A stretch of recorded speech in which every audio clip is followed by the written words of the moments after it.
สบายดีปีใหม่พี่น้องมื้อนี้ก็ส่งท้ายปีเก่าต้อนรับปีใหม่นะพี่น้องแล้วก็ขอขอบคุณ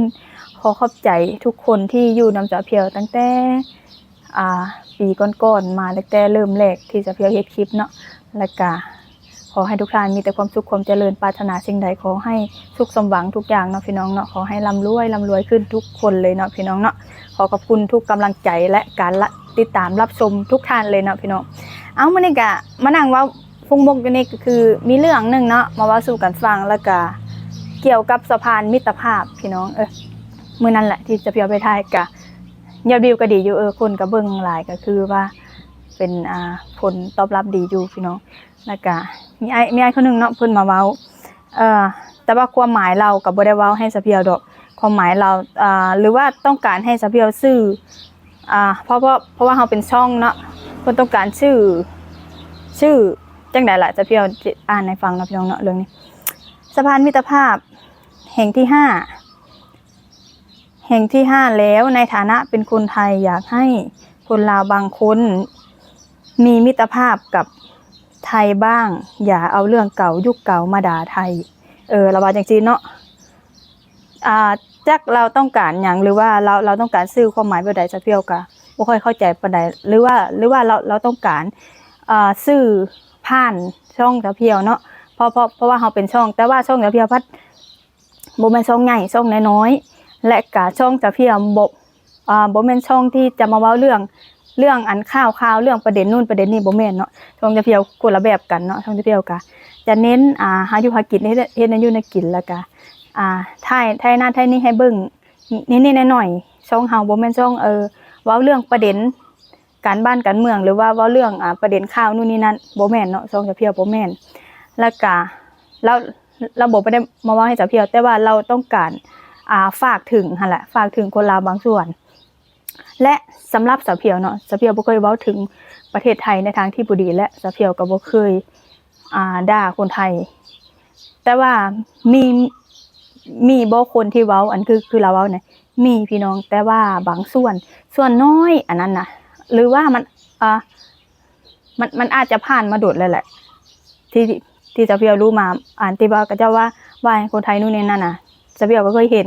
และมันอาจจะผ่านมาโดนแล้วล่ะหรือว่าจังได๋สะเพียวก็บ่ฮู้เนาะแต่ว่ามันมีอยู่พี่น้องมันแต่ว่าส่วนน้อยแต่ว่าสิให้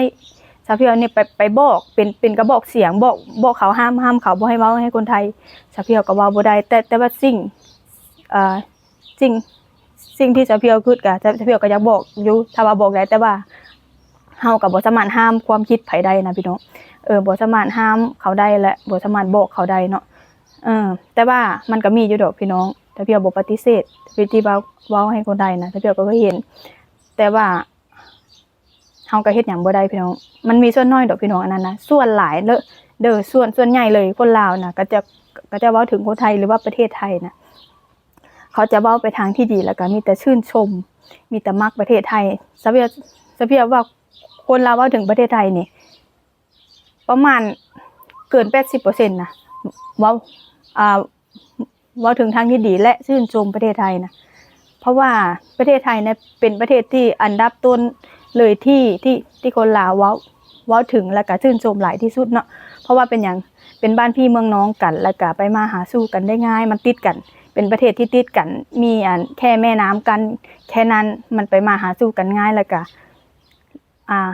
เป็นบ้านพี่เมืองน้องกันพี่น้องฮักแพงกันมาตั้งแต่ใดเนาะพี่น้องประเทศลาวกับประเทศไทยนี่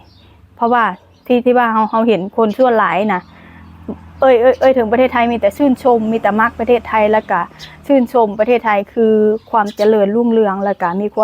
มีน้ำจิตน้ำใจต่อคนไทยที่ว่าเห็นหลายๆคนหลายๆช่องและตัวจะเพียวเองก็คือกัน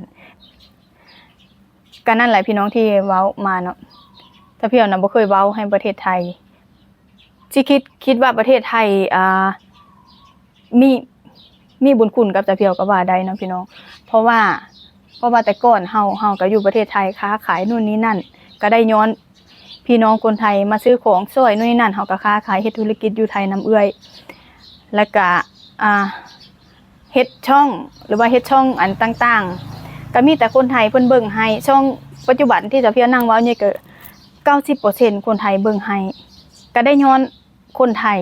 ถ้าคนไทยบ่เบิ่งให้ก็มันก็ส่วนน้อยที่จะประเทศอื่นเบิ่งให้เฮาส่วนหลายก็คนไทยเบิ่งให้ถ้าว่าช่องลาวเนี่ยคนไทยเพิ่นจะมักเบิ่งและช่องไทยคนลาวก็จะมักเบิ่งมันจะแลกเปลี่ยนวัฒนธรรมกันแบบนี้หั่นแหละพี่น้องที่เฮานั่งเว้าอยู่นี่ก็คนไทยเพิ่นก็เบิ่งก็ได้ย้อนเพิ่นได้ยอดวิวยอดไลค์กับพี่น้องเอ้ยเพราะว่าที่เว้าขึ้นมานี่ก็ส่วนหลายก็เห็นคนลาวเพิ่นเว้าถึงกับส่วนหลายเลยไปทางที่ดีเว้าถึงประเทศไทยว่าจะเว้าถึงความเจริญบ่ความเจริญของประเทศไทยถนนหนทางแล้วก็ความมีน้ำจิตน้ำใจของคนไทยเนาะก็คือคนไทยนี่ก็คือเห็นฝรั่งคนหนึ่งเพิ่นมาเว้าบ่ว่าแต่คนลาว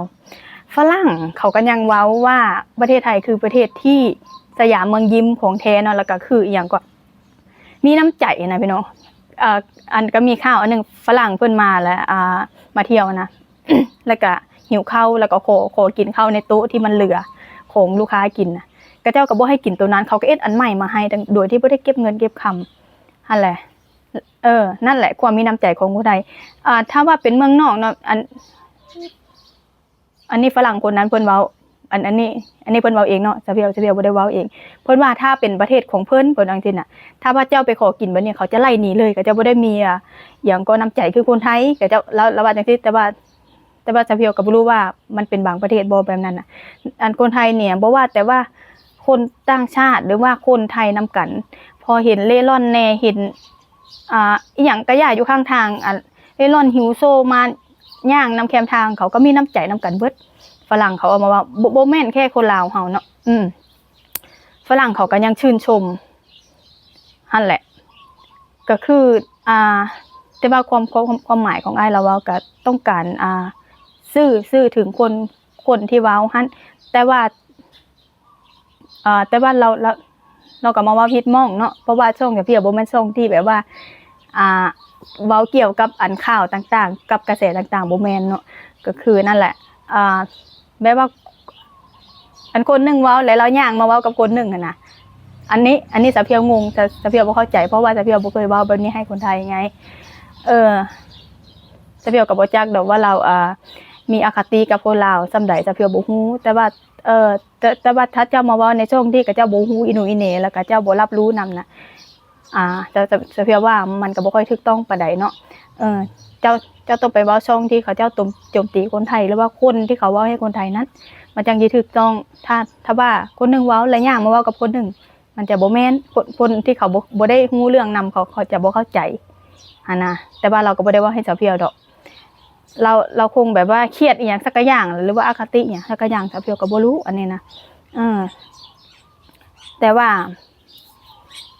มันก็ส่วนน้อยหั่นแหละบ่ต้องไปอันซีเรียสนะมันก็ส่วนน้อยคนที่เขาแบบว่าต้องการสร้างความแตกแยกคนที่เขาคิดบ่ค่อยดีหั่นน่ะพี่น้องที่ว่ามาเว้าหั่นน่ะส่วนหลายก็ฮักแพงกันอยู่แล้วเนาะลาวกับไทยเป็นพี่น้องกันอยู่แล้วก็เฮากับวัฒนธรรมคือกันใกล้เคียงกันศาสนาพุทธคือกันแล้วก็ไปมาหาสู่กันง่ายที่สุดที่มื้อนั้นที่จะเพียวไทยสะพานก็ส่วนหลายก็เพิ่นก็เว้าเป็นทางเดียวกันเนาะก็คือฮักแพงกันบ้านพี่เมืองน้องกันก็มีแต่ลาวแหละที่มาแตกต่างกันออกไปถ้าเพียวก็บ่ซีเรียสเนาะแต่ว่าคลิปนี้จะเพียวแค่อยากมาชี้แจงว่าเจ้าเข้าใจผิดว่าช่องค่อยบ่แม่นช่องเว้าเรื่องเกี่ยวกับพวกนี้หั่นนะถ้าเพียวบ่ฮู้นำแล้วก็บ่ได้ข้องเกี่ยวหยังทั้งนั้นเพียงแต่ว่าบ้านพี่เมืองน้องเฮามีอยู่มองอันแข่งบุรีคำไสกับจังหวัดบึงกาฬนี่มีขัวข้ามเลยเด้อหรือว่าสะพานข้ามแล้วเฮาก็เป็นสะพานมิตรภาพพี่น้องก็ฟังแต่ชื่อก็บ่งบอกให้ฮู้ว่าเฮาเป็นมิตรภาพกันเชื่อมสัมพันธไมตรีเชื่อมมิตรภาพต่อกันก็คือข้ามไปมาหาสู่กันได้ง่ายดายแค่นั้นเฮาก็นี่แหละฮักเพลงกันอยู่แล้วลาวกับไทยเฮาบ่ค่อยขัดแย้งอีหยังมากมายดอกพี่น้องที่ว่าคนที่ออกมาเว้าฮังกะเพิ่นแท้ต้องการสร้างความแตกแยกหรือว่าต้องการยอดวิวยอดไลค์อีหยังสะเพียวก็บ่ฮู้อันนั้นเนาะเฮาก็บ่ต้องใส่ใจดอกคนลาวฮักคนไทยน่ะมันมีหลายกว่านั้น80% ขึ้นไปอยู่แล้วล่ะคนที่เว้าหั่นมันก็ ก็เจ้าคิดหยังอยู่เฮาก็ฮู้อยู่ว่าก็จะเว้าเพื่อหยังหั่นน่ะพี่น้องก็บ่ได้มีหยังหลายดอกพี่น้องเราก็ต้องการซื้ออีหยังสักอย่างหั่นแหละสะเพียวก็บ่ได้เครียดหยังดอกสะเพียวก็บ่ได้เครียดหยังดอกหรือว่าเราต้องการระบายอีหยังออกมาให้เฮาเข้าใจให้เฮาฮู้จักเฮาก็บ่ฮู้เราก็บ่ได้ผิดหยังดอกเพราะเราบ่ได้ว่าให้สะเพียวแล้วว่าบางคนเนาะเราก็ว่าบางคนอยู่นั่นแหละมันบ่ได้อันอีหยังดอกบ่ได้ว่าเราจงใจอีหยังดอกสะเพียวว่านะเราก็ต้องแค่อยากซื้อออกมาสักอย่างนั่นแหละพี่น้องพี่น้องเอ้ยสะเพียวก็บ่ได้ไปใส่ปีใหม่ฟ้าใหม่ก็บ้านเขาก็บ่ค่อยอีหยังหลายเขาก็เงียบๆคนก็ได้บ่ค่อยมีเงินบ่เลยจังได๋ก็บ่จักเนาะหรือว่าจังได๋ก็เขาเพียวก็บ่ฮู้จักสิให้ไปใส่ละเงินคำกำแก้วก็บ่มีก็อยู่หันอยู่ซานคือเก่านั่นล่ะพี่น้องเอ้ยจักสิไปใส่มันบ่มีหม้องไปคือว่านะมันก็เลยก็เฮาก็บ่ขาดดอกเฮ็ดคลิปคือเก่าหั่นล่ะแต่ว่าปีใหม่เพิ่นก็ยอดวิวก็บ่ค่อยดีปานใดเขาเจ้าก็ม่วนเนาะม่วนกันก็ก็สิบ่ค่อยสนใจเบิ่งคลิปปานใดแต่กันยังลงคือเก่าแหละพี่น้องบางเทื่อบางคนเพิ่นก็ยังเบิ่งอยู่เพิ่นก็บางคนก็บ่ได้ไปเที่ยวคือกันบางคนเพิ่นก็เฮ็ดงานคือกันเนาะบางคนก็ได้ปีใหม่เนี่ยบ่ค่อยปานใดสงกรานต์คนจะมาบ้านหลายถ้าว่าปีใหม่บ่ปานใดคนบ่ค่อยมาบ้านปานใดคนที่ไปเฮ็ดเวียกอยู่ต่างบ้านต่างเมืองบ่เขาเจ้าจะบ่ค่อยมาปานใดส่วนหลายมันจะเป็นสงกรานต์ส่วนหลายนะพี่น้องแต่เพียวก็บ่ได้ไปใส่เอื้อยเพิ่นก็ค้าขายช่วงนี้ก็นั่นแหละเขาก็ค้าขายก็บ่ค่อยมาตุ้มมาโฮมกันดอกมันเป็นอันนี้แหละพี่น้องกับอีกอย่างก็มันบ่ค่อยแก่นเนาะเว้าภาษาบ้านเฮาก็เอื้อยน้องบ่ค่อยแก่นกันแล้วเพราะว่าพ่อแม่เพิ่นก็บ่ได้อยู่ย่าพ่อเราก็บวชอยู่วัดนั่นก็โทรหาเราอยู่เลยแต่ก็บ่ได้ไปเยี่ยมไปยามเราก็บ่ได้เป็นหยังก็ที่เราโทรมาเฮาก็โทรไปก็นั่นแหละเราบ่ได้ซีเรียสว่าจะต้องไปหาลูกเต้าต้องไปหาเราอยู่สุขสบายของเราหั่นนะแล้วก็แม่ก็เสียไปแล้วก็มันอยู่เฮือนจะบ่ได้มีผู้ใหญ่แล้วก็บ่ค่อยแก่นก็ได้ลูกก็ได้ต่างคนก็ต่างมีครอบครัวทำมาหากินไปก็เลยบ่ค่อยมาตุ้มมาโฮมแต่ก่อนนะถ้ามีพ่อแม่นะก็จะมาทุกปีมาตุ้มมาโฮมกันแต่มันจะเป็นอันนี้แหละพี่น้องบ่ค่อยมีผู้ใหญ่มันก็บ่ค่อยแก่นกันบ่ค่อยมาตุ้มมาโฮมกันพอปานใดมันก็บ่จำเป็นต้องปีใหม่ฟ้าใหม่บางเทื่อก็มาหากันเรื่อยๆก็เอานั่นอันนี้มาให้แล้วก็ไปต่างคนต่างมีภาระหน้าที่พี่น้องเอ้ยมีครอบครัวที่ต้องรับผิดชอบชีวิตไผชีวิตมันและเพราะว่าใหญ่เบิดแล้วผู้ใดก็ได้ต้องมีภาระทุกคนต้องดูแลเลี้ยงดูครอบครัวแต่ละคนนั่นแหละเฮาก็เข้าใจการดำรงชีวิตของมนุษย์มันก็เป็นอันนี้แหละพี่น้องใหญ่มาก็แตกกันไปคนละทิศคนละทางหั่นน่ะพี่น้องปีใหม่ฟ้าใหม่ขอให้ทุกท่านมีความสุขเด้อพี่น้องเด้อแต่เพียวก็บ่ได้มีหยังตอบแทนนอกจากคำอวยพรและคำขอบคุณที่เข้ามารับชมติดตามรับชมกันพี่น้องเอ้ยอยู่นำแต่ตอนเริ่มแรกจนถึงปัจจุบันบ่ว่า